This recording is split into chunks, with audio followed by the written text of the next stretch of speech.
Seorang pria melompat tinggi lalu berbalik dan melompat ke dalam air. Sedetik kemudian, aku tiba-tiba mendengarnya berjuang kesakitan.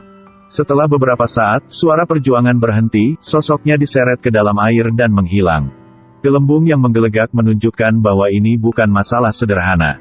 Seorang penyelam berenang ke dalam gua di dasar sungai untuk dijelajahi. Melihat benda kuning bersinar, dia mendekat untuk melihat bahwa itu adalah sekantong kaviar transparan. Objek di dalamnya terlihat seperti ikan kecil yang lucu. Penyelam melepas sarung tangannya. Dia ingin menyentuh kaviar ini. Tapi tiba-tiba si penyelam diserang, tangannya digigit sesuatu. Dia mengeluarkan senter dan melihatnya. Di bawah cahaya redup, ribuan makhluk ganas menjulurkan taring mereka. Sedetik kemudian, mereka dengan panik bergegas menggigitnya. Rekan setimnya menemukan bahwa sabuk pengamannya rusak, dan headphone terus mengirimkan jeritannya yang menyedihkan. Kawan-kawan dengan cepat datang untuk melihat tetapi rekan satu tim dimakan oleh ikan. Belum lama ini Pak Mad Boy sedang memancing di danau. Pak Mad sedang minum bir sambil mendengarkan musik yang sangat menyegarkan. Ikan itu kemudian menggigit kailnya, menyebabkan perahu berguncang dan botol bir jatuh ke dasar danau. Sedetik kemudian, danau yang tenang tiba-tiba bergetar hebat, dasar danau tiba-tiba tenggelam. Pusaran air muncul di permukaan danau, memutar perahu di sekitar. Makhluk berkerumun keluar dari dasar danau Out. Mad Boy jatuh ke danau, makhluk-makhluk itu bergegas menggigit tubuhnya. Setelah beberapa saat, danau kembali tenang, perahu masih terombang-ambing. Menerima berita bahwa seseorang hilang, agen khusus FBI datang untuk menyelidiki dan menemukan kapal kosong di darat. Julie ingin menarik kapal tunda yang tidak sengaja jatuh ke air. Menemukan mayat di dalam air membuatnya sangat ketakutan sehingga dia tidak bisa berhenti berteriak.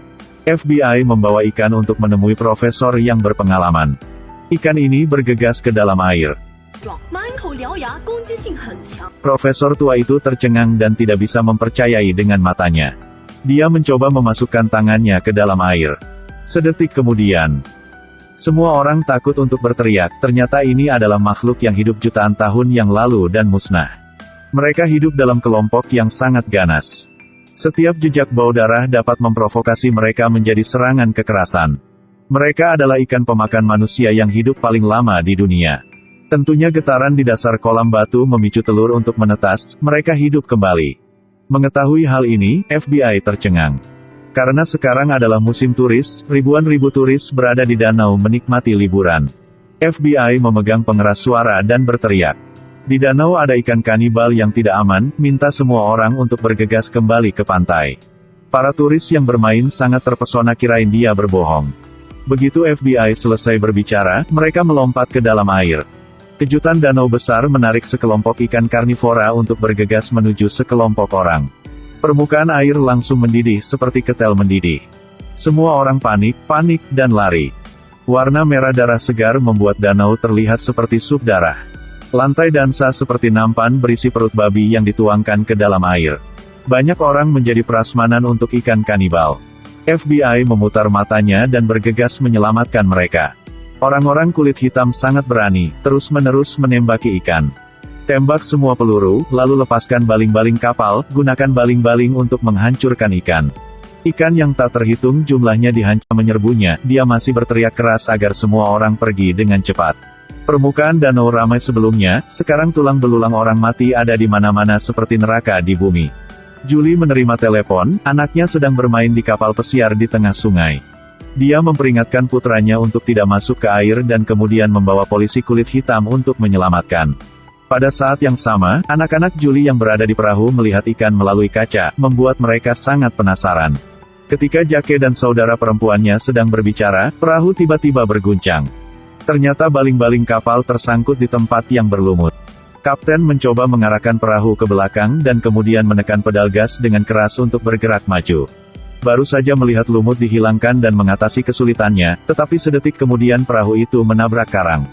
Melihat melalui kaca, saya melihat bahwa air telah membanjiri perahu, dampaknya menyebabkan keduanya jatuh ke dalam air. Di bawah gigitan ikan dalam sekejap, hanya 2 kerangka yang tersisa. Kapten berjuang di dalam air, seorang gadis di danau menurunkan seorang pendayung untuk membantu. Meskipun dia berhasil naik ke pagar, bagian bawah tubuhnya dimakan oleh ikan. Ikan karnivora bergerak ke arah saudara perempuan Jake, dia menggunakan dayungnya untuk mendobrak pintu atas upper. Kompartemen perahu dibanjiri air menyebabkan perahu miring, ikan yang tak terhitung jumlahnya bergegas ke dalamnya. Di saat ketegangan yang mencekik, Julie tiba, Novak mengarahkan perahu ke lokasi yang tepat. Julie mengambil tali dan melemparkannya. Kemudian ikat tali di antara dua perahu, Julie berpegangan pada tali dan naik ke sisi lain. Di dasar perahu, air telah membanjiri, ikan-ikan makan seperti roket di sekitar saudari Kelly. Tangan Kelly mengepalkan dayung dan memukul ikan. Permukaan air semakin tinggi dan tinggi, ikan yang tak terhitung jumlahnya di bawah air membuka mulut mereka seolah menunggu untuk merobek mangsanya. Mereka berenang-renang menunggu permukaan air naik dan menenggelamkan perahu. Julie memutuskan untuk menyelamatkan semua orang ke kapal lain terlebih dahulu. Kerumunan yang berpegangan pada tali perlahan memanjat ke sebelah. Kumpulan ikan karnivora di air berenang seperti pecandu gila. Rambut seorang gadis terlalu panjang untuk ditangkap ikan, rasa sakitnya membuatnya panik. Detik berikutnya dia jatuh dan itu menjadi pesta ikan. Julie naik ke tengah pegangan begitu keras sehingga putus. Untungnya itu tersangkut di pagar tetapi Julie sudah melorot di air. Dalam sedetik, dia akan dicabik-cabik oleh para gangster. Novak dengan cepat mengarahkan perahu untuk meregangkan tali, sehingga dia bisa menarik Julie dalam sekejap mata. Ikan takut langsung kabur. Adik Kelly masih terjebak di bawah perahu, Jake memutuskan untuk turun menyelamatkannya. Dia memutuskan untuk menggunakan kapten sebagai umpan. Sedetik kemudian, tangannya meraih kepanikan Jake melemparkannya ke bawah untuk menarik ikan. Jake berenang ke perahu dari sisi lain. Anta tim Timot KG Chiusang, Ket HP Voibo Dam Sekota Tertan Motki Pendu dan K. Dia berkata melalui radio ke Novak 10 detik hitung mundur, ayo berlayar. Jake menukik ke arah tangki bensin lalu membuka katup tabung gas. Tanpa diduga, setelah 10 detik hitungan mundur, perahu tidak bisa berjalan. Pada saat itu, detonator mengambang di air. Ikan kanibal mengira dagingnya penuh sesak. Mereka akhirnya memulai kapal. Perahu dengan 2 orang dikejar ikan. Dalam sekejap terjadi ledakan, ikan-ikan itu hancur berkeping-keping. Permukaan danau terapung dengan perut ikan yang ganas, akhirnya kedua bersaudara itu lolos. Pada saat ini profesor tua itu memanggil. Melalui penelitiannya, ikan pemakan manusia ini hanya dalam tahap remaja. Begitu profesor selesai berbicara, seekor ikan karnivora raksasa menerkam Novak. Seluruh perjalanan film ingin mengirim pesan kepada semua orang. Jangan pergi ke danau di mana tidak ada yang menginjakan kaki untuk berenang, Anda tidak tahu bahwa ada bahaya yang mengintai di bawah. Juga jangan membuang sembarangan ke danau, terutama botol alkohol karena dapat menyebabkan bencana alam. Oke, videonya sudah selesai. Jika kalian suka